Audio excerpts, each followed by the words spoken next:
This is Phyllis, Gant, and I am honored to be featured on the 806er. Hey man, say man, what's the play, man?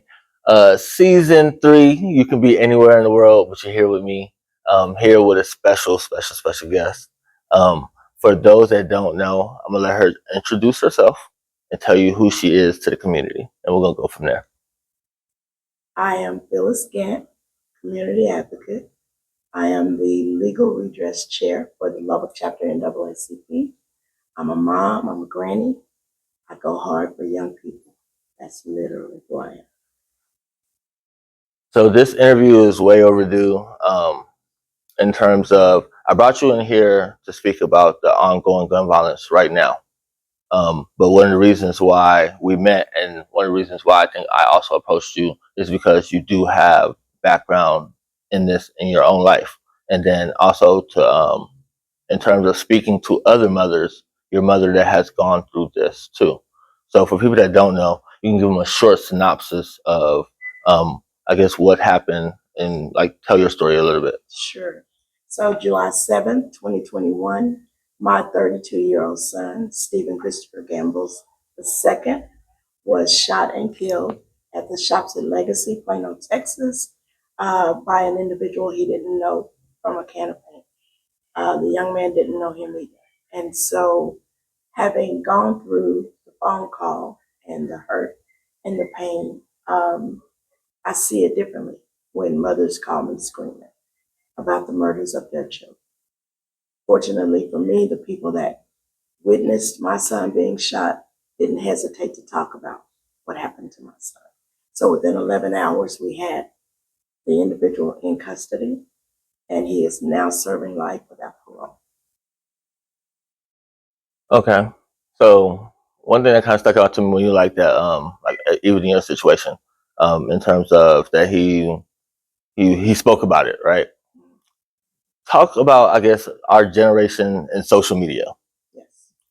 How we present things, and then, or even sometimes people act like, how did I get caught? Or they're targeting me, and it's like, then you go to their page and it's like, this is you're your own PR at this point. You know what I'm saying? You've even talked to me about how I presented things in optics before. You know what I'm saying? Like take pictures, like, no, you can't even do that. So go ahead and speak to the people. So we're in an era where everything is recorded. Everybody is. I mean, it grieves my soul to know that you're in a place where a person gets shot, and the first thing you do is take out your camera and you record it. In the situation with my son, when he was shot and people heard the gunshots, they called 911. There were 17 calls in to 911. So the police were immediately on the scene. They were immediately trying to save Stephen, and they were immediately looking for the guy that everybody said went that way. Unlike Lubbock, you see the situations are recorded, the thing is shared like 1,000+ times, even before the family has been called. And then they don't understand how they're caught up in the case. You took your phone out, you recorded that. You didn't call 911. You didn't call your friend's mom or dad and say, hey, your son is hurt. You took your phone out and you recorded it and you shared it. How disrespectful. And then when the police are trying to get answers, you don't want to talk. You don't want to talk. You don't want to be involved. But because you shared that video throughout social media, you're already involved. I don't think that people put the connection with their cell phone and the tower that they're on. Because the tower tells the police whose phone it is. So we're not even smart when we do that. We just want to share it. Big fight break out. We want to share it. And when they start asking questions, they're coming straight to you once they get through that information. So it's heartbreaking that we see a young person on the ground, bleeding, fighting for their life, and we can't call 911. We don't call 911. We share. We post and we share. So right now, I feel like Lubbock, I don't know if they're big city problems, and it's kind of crazy. So I feel like the violence in Lubbock is going up, right? But then I watched Dallas news, and there was like 4 shootings in one day, and I was like, maybe I'm just paying too much attention to our news. But I do feel like we have an increasing gun violence problem. This just I think I've reported maybe 11 cases this year, and no, I know more than 11 cases. 'Cause I know within one weekend there were 11 cases in one weekend. So what is your take on what's going on right now? Overall and initially, my take on it is the after hours events. That's not the whole part of it, but that's a huge part. When you are throwing a party and you got flyers circulating everywhere and you don't patrol your traffic, okay? You got 13, 14, 15, 16-year-olds at the party. Why are they there? How did they get in? Why weren't they stopped at the door? And for me, that is more heartbreaking than anything because this person is capping that money at the door and could literally care less about their patrons. And then you got the party in the parking lot. If you're going to be the party thrower, keep your people safe. I'm not a person that care less when folks go out and when they do what they do. But if my 16-year-old is at your after party spot, I'm failing as a parent because I need to know where my kid is. But you're failing as a business individual because when they come through your door, if you're not carding them, you're liable for them. If they're in your parking lot, the party in the parking lot is bigger than the party on the inside. So you don't have any security. You don't have a bouncer.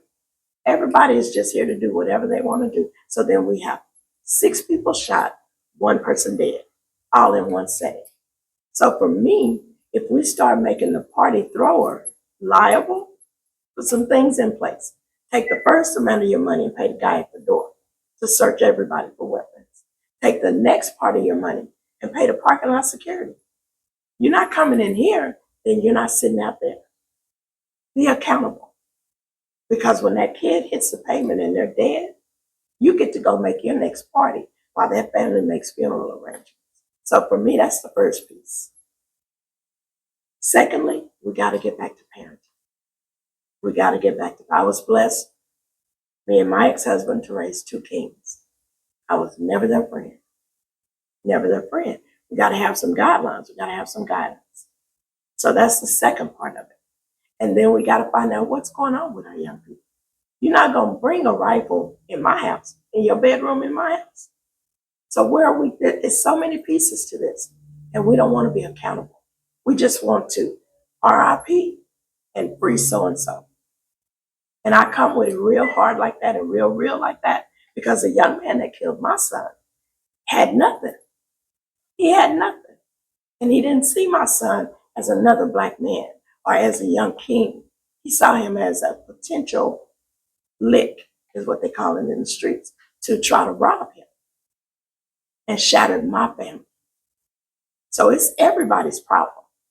But we got to be, if we start holding the people that throw the party accountable, I guarantee you it will make a difference in the number of shootings that we see.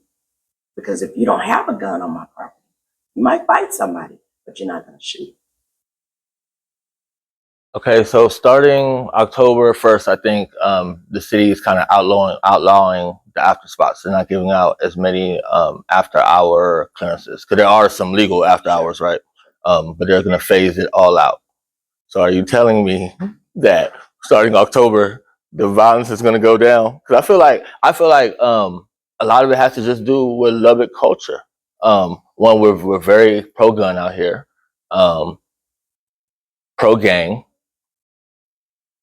And then it's also like, how do I say it? Comparison to saying going to other cities. I feel like out here they really have to prove themselves. To whom? Whoever. You did they're like one of the worst or even in general. So one of the worst phrases I feel like have been creating is standing on business.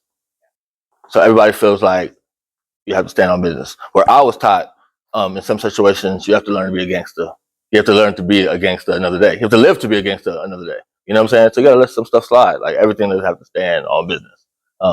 And I feel like out here, that's what it is. So that's got to be in your circle, clearly, because I stand on business every day, professional business, and I get it. There's a gap between my generation, your generation, and even the babies that are dying. So when you're standing on business, as a young person, I'm a person that I love guns. I'm buying bullets when other people are buying other stuff. Like I do. I love guns. But I love gun intelligence, right? My daddy said you don't pull a gun unless you intend to use it. So I'm very careful with guns and how I handle guns. We have people that haven't even cut their adult teeth and they're roaming the streets with guns. We have OGs, known as, that are giving guns to the youngsters to go do the work that they need them to do. So there's a lot of pieces that come into play with this. This is not a youngster that is fascinated with a gun. This is a kid that is living pillar to post and fighting, literally fighting for his life. So if that's what they equate standing on business to, I'm not sure we're gearing them right. I don't know anything about gang culture. I don't know anything about that. I know that gangs are a big thing in Lubbock. I'm learning as I watch, kind of the way things are portrayed. I get that. But when you're standing on business, I'm concerned about what that business is. And if we got an individual saying, I'm standing on business, and they don't even really know what they're saying. So I guess so. Let's redefine it. Okay. What is standing on business? Standing on business in my circle is, again, standing on business. You give your word, you follow that word out. You make a commitment to somebody, you make that commitment, you follow that through. You're standing on business. What you say you are is what you really are. That's standing on business. Your culture, I'm not sure, because if I'm standing on business, I leave home and I get to go back home. They're standing on business and they want to prove something to whom? Because again, all we wake up to on most Sundays is rest in peace, so and so. And then a couple of weeks later, when the murderer is caught, free so and so. So rest in peace and free Willie is not standing on business. That's the loss of two individuals. So when I speak to people, sometimes I ask, who is the OG? Yeah. And we're not going to get into who that person is or whatever, right? But I'm like, who is the person I could speak to that could get people together? You're a community organizer, so you do it on the other side. You know what I'm saying? But I even ask on the street side, or even, you know what I'm saying? And it's like, so who's the OG? And the answer I get resoundingly is there ain't one. Nobody listens to nobody. So how do we move forward as a people when that is the mindset?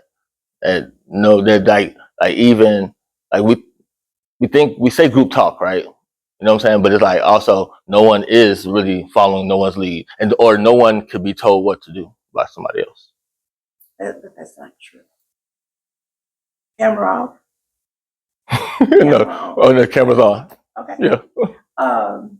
Yeah, that's not true. There's OGs in the city. There's OGs that come to the city from time to time to continue the business at hand, right?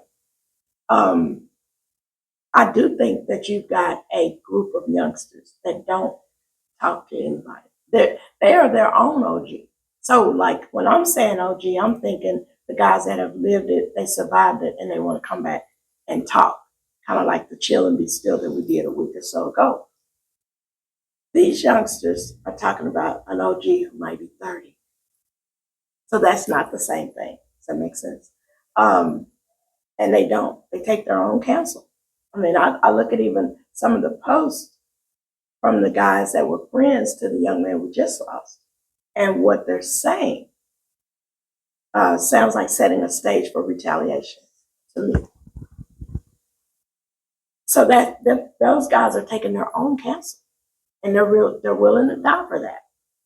So they're not going to listen to someone in my generation who is saying, "Hey man, I did that, and I lived to tell about it. Y'all need to find another way. They're not even coming. They don't want to hear that. So I feel like this weekend was a little bit different, but for every weekend, actually every Sunday in the summer of Lubbock this year, something crazy went on in Lubbock.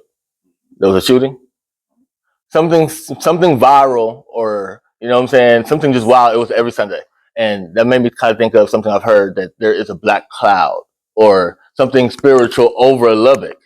Do you ever think like that? Do you ever? I don't think like that because unlike a lot of people, I believe in the blood. I trust the blood. You can't cast a black cloud over me. What I will say though is if you research the very name Lubbock, if I had my choice, if I had my way, I would change the name of the city. So what I'm going to give you as homework is research the name Lubbock. And in our next chat, we'll talk about why I feel that way. But a black cloud, no. I think that there is clear disparities. And you know, when I'm listening to my brother Adam Hernandez talk about things that can be changed, like right now, not waiting another 20 or 30 years, we did ourselves a disservice not to vote properly and get a leader that would lead us into leveling the playing field for our kids in East Lubbock, North Lubbock. And also, if you notice, the shootings and that happen all over Lubbock. All over Lubbock. All over Lubbock. You can't say, this area I actually feel like Central Lubbock is where it's at. Yeah, Central Lubbock is where it's at. But that's how it's supposed to be. If this is really moving towards a metropolitan, where it's like your downtown area, I feel like they don't really want to look at it like that. But it's like, nah, Central Lubbock, the heart of Lubbock, is the hotbed right now, especially this summer. Yeah. When a brother is angry enough to stab a brother to death, that wasn't East Lubbock. You know? But at the end of the day, families are burying their family members. I don't care what that address is. That for me is the new pandemic. We got to find a place to stop and reset. Okay, so earlier you said that the youngins can't be told what to do. Then also, I guess the gun owners, you're not going to tell them that we're going to take the guns, right? So how do we move forward? What is a real solution to our, and we're not going to say violence problem, but we're going to say a gun violence problem that is happening in the city. So what is the real step? And not even just to make it just applicable to the kids, because when we look at the stories, it's adults too. You know what I'm saying? So it's a Lubbock problem, even though they try to portray it as a certain side problem, but this is a Lubbock problem. So how do we move forward? I think a big issue is, because I serve on some committees. If your car is parked in front of your house and if you're a gun owner, lock your car. Take your gun inside, because you know that there's a lot of gun theft through automobile break-ins and what have you. Take your firearm inside. Lock it up. You know, be a responsible gun owner. I think that's major in Lubbock because they do a lot of car break-ins. And that's, you know, when these guns are recovered by the police, it was reported in a theft a month ago. So that's one step. The second step is, you know that your child has a firearm. You know that your child has a firearm. Be an accountable parent. If they're seen at school, I think we need to have a citywide, no questions asked, and have people bring their guns. No questions asked. We need to do that yesterday. Because like you said, every weekend we're having this happen. There's a cry, regardless to what anybody says about the bad actor and these kids are just out of control and blah, blah, blah. That comes from hurt. That comes from hurt. So if we do a cry to them, bring the weapons, no questions asked. And then we have some real leaders and advocates out there that can speak to them and reach them. That may be a step that might help us. But what about the adults? Because I feel like when I ask the question, we do think about the kids a lot, and it's not really just the kids. The kids is where it pulls the heart. You know what I'm saying? and the kids kind of unite us all. But like, it's the adults, it's the culture. So like, how do we move forward, or what would be the situation? So let's take the Georgia shooting. We just had a school shooting in Georgia. The young man, the 14-year-old, gets his dad's gun. That's who gave it to him. And he goes in and he kills 4 people and he wounds others. So as an adult, if you're not licensed with that gun, then that gun needs to be turned in. If it is licensed, do you know proper care? Do you know what a gun lock is? Do you have a safe for your gun? Or is your gun up in your closet in a box that a kid could stumble over looking for something else? Is your gun under your bed? Be a responsible gun owner. You can go to my house. You can break in my house. You would find other stuff before you would find my guns, because I've been doing it my whole life. I don't want my grandson hurt or my son hurt. I want to be a responsible gun owner. And that's what you got to do. A lot of people have a gun under the seat of their car and go in Walmart with a 2-year-old and an 8-year-old sitting in the car. That is a recipe for disaster. So for our adults, we got to be accountable. But isn't that the problem right there? That a person feels like even just going to Walmart, and this is a real thing, that just going to Walmart, I need to have the blick on them. I'm one of those people. And again, I mean, I am educated when it comes to guns, especially watching the footage of my son being shot. You just are not going to get up real close to me. Okay? So if you've got it on you, then you need to have paperwork for it. Right? You can't just go buy a gun and run around like a vigilante. You need to follow the protocol at hand. Because if you've got that gun and you're not legally covered, then that's a recipe for disaster. So we got to re-educate even the adults. You don't feel safe, you feel like you need a gun at Walmart or you need a gun at whatever place you're going to, but you don't have the proper paperwork, that's a disaster. That is a disaster waiting to happen. Okay, to switch gears a little bit, because there's so much that comes with you.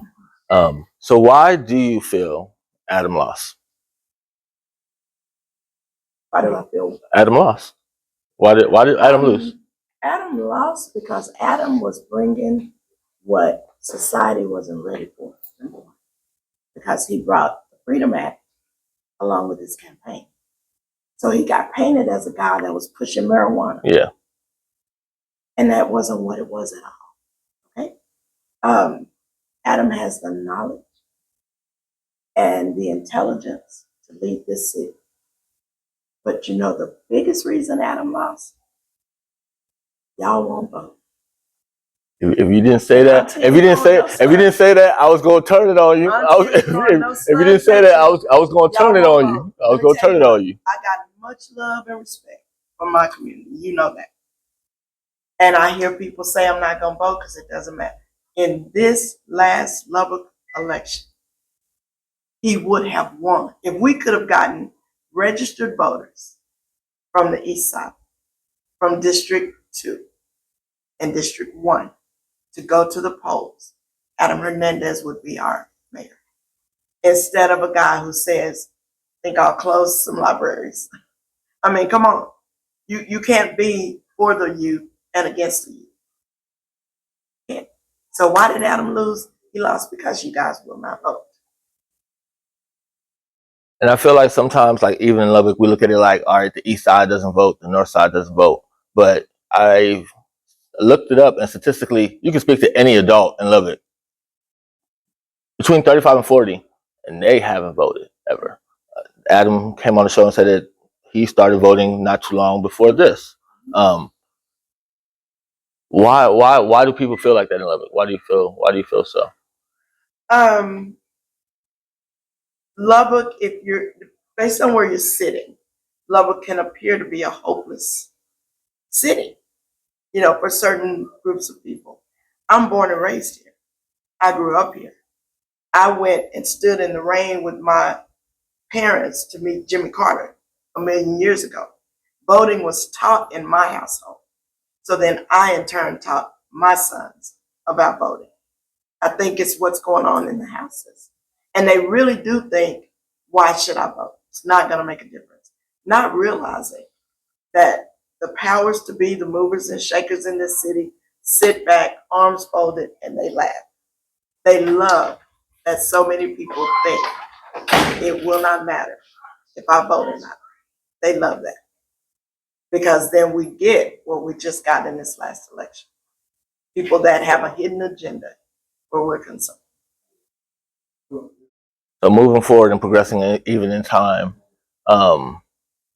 give me a grade of city council and the mayor right now on, I think, in terms of since they've been elected.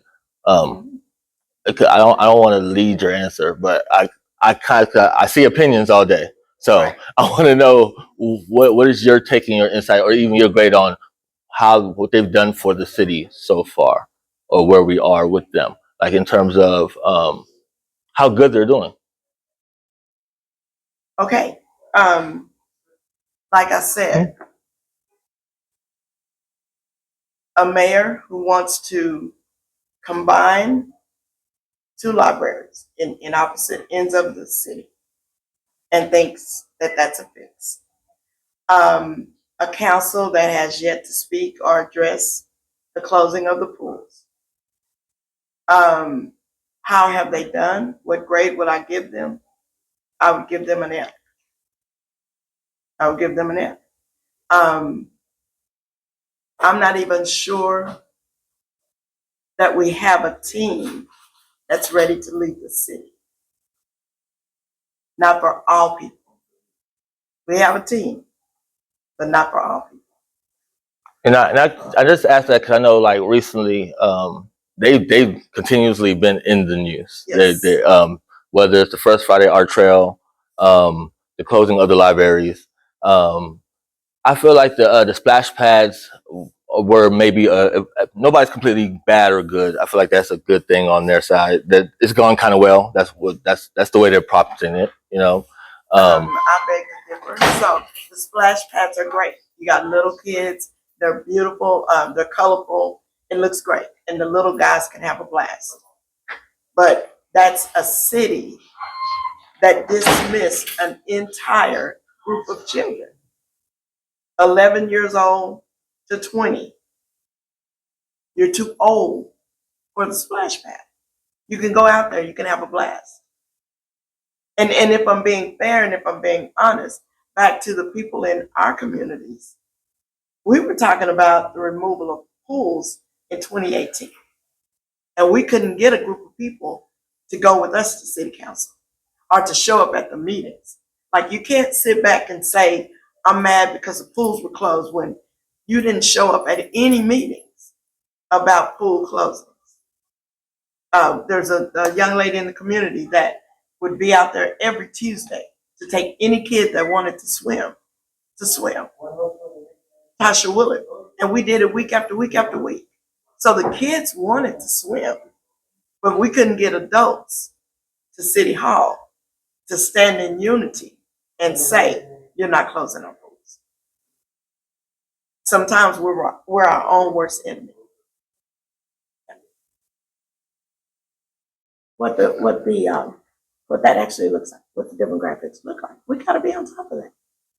That antic of, I don't vote because it don't matter, boy, you're gonna wake up a slave and you're not gonna even understand how or why. And not do it. You gotta use your voice. They died for it. They died for it. Our ancestors were intelligent. They were intelligent folks without education. And they died to get us the right to vote. And you think your vote don't matter. And your adversary is laughing all the way to the bank. So glad you're not voting.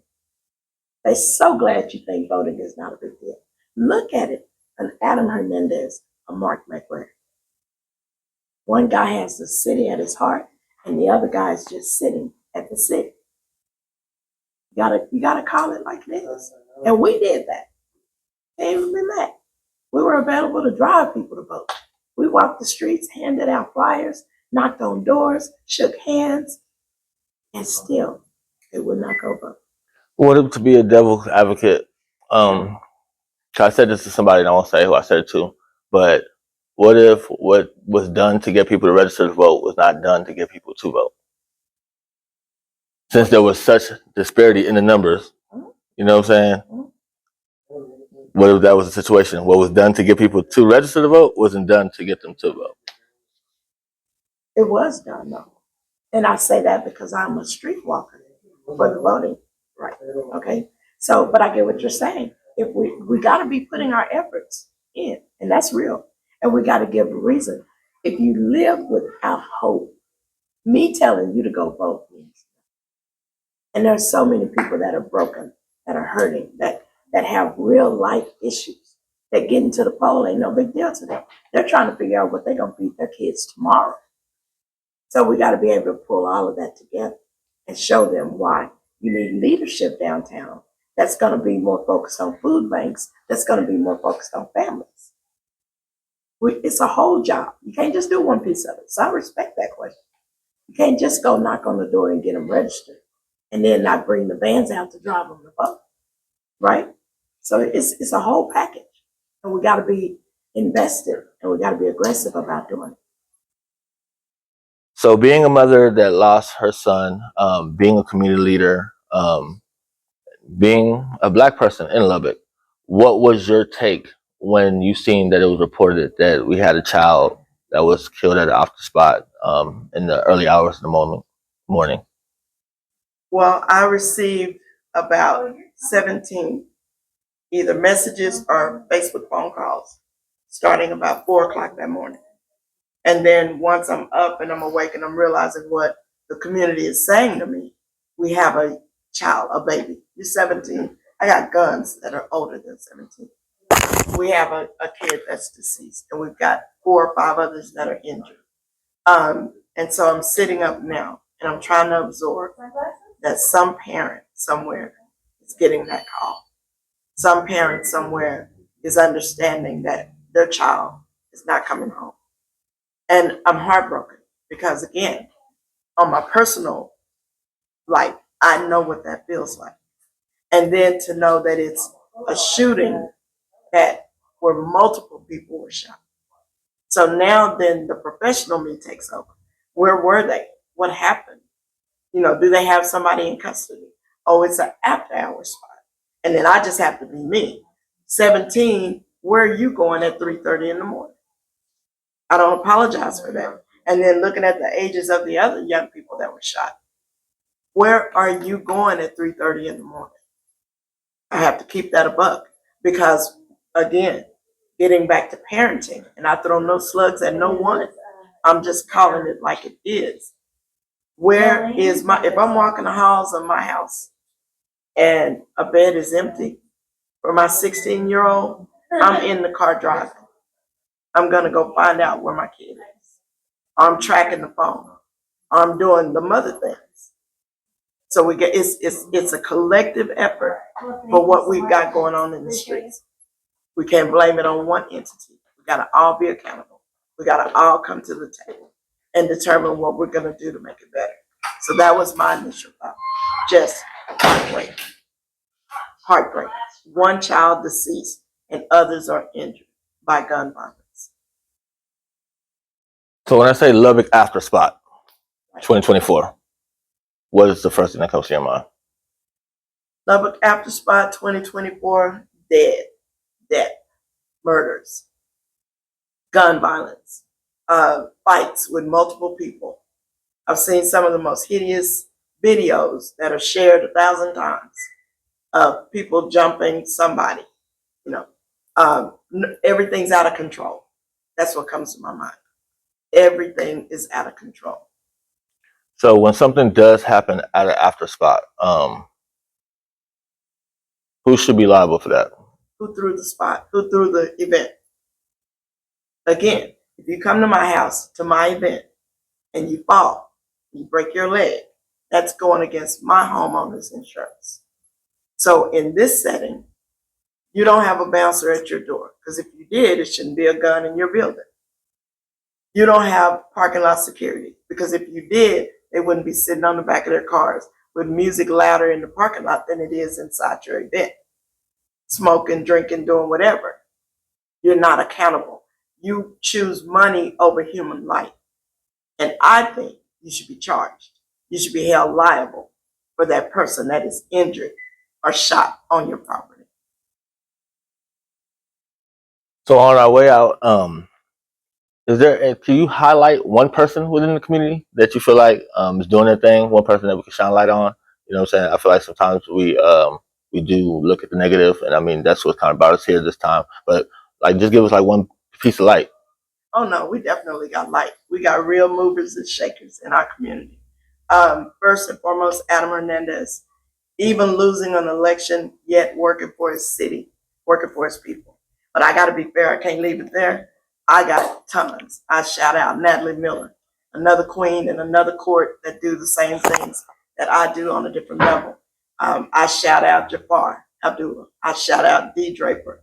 We got more good than we do bad, no matter what it looks like. Even with all the numbers and all the murders and all that, we have some real boots to the ground. We got a power couple, Lisa and Scott, that held the chill if he's still. We got you. You bring us media. I don't always like it, and I will get on your butt. But at the end of the day, we have people that are committed to getting things done and getting them done differently. And I won't dare leave this stage without shouting out my pastor. He's not I don't go to his church, but when I pick up my phone and I say we need food, or we need to help somebody pay a light bill, or we need to do this that is geared to the community, have to shout out Bishop Deshaun Avery, because he's going to say, sis, what we doing? What do we need? And he's going to help me make it happen. So we got many. So I always say, for the new fans, the old fans, and the hating motherfuckers, because those are the true fans, they don't really apply to you. But for anybody, because I mean, you hold multiple chairs. For anybody that needs any help, or has anything input on the community, or you know what I'm saying, just wants to contact you or be in direct contact with you, how do they keep up with you? They can reach out to me on Facebook, Phyllis Gant. They can call me. I tease and I say sometimes my number's got to be on a bathroom wall somewhere. But I really mean that from my heart. You can reach out to me. And if I can't help you, I'm going to direct you to someone that can. And we got to have those people in place. And when you call, I answer the call. I don't just say call me for the media. When you call me, I do answer that call. So I appreciate you coming and sitting down with us. When there's one, there's always going to be a two. I think the next time I'm going to bring you in for a panel. I want to have, because there's some people that are like, there is no fixing this gun violence. Or even super last question on the way out. What do you say to the people? There's going to be there's going to be retaliation. Sure. There's going to be retaliation. They might be saying, I don't know, they're going to say I'm snitching or whatever. But there's going to, because I've already been told that's never going to end. What do you say to that group, that crowd? I say I beg to differ. We're intelligent. We didn't get here overnight, so there's not a quick fix. But I guarantee you, and I'm sick of meetings, so don't call me to the meeting, but you can call me to the work. You can call me to the work. We can get there. We can. This is Lubbock. This is not Chicago. This is Lubbock, Texas. So that naysayer can't even reach me. I just know that we have to first be who we say we are. These youngsters are looking for hope, and they're looking for a different way, even if they're not saying that. So we got to be who we are, and then we got to meet them where they are. We can change it. We won't change it overnight. It didn't get here overnight. And I appreciate that. Great interview.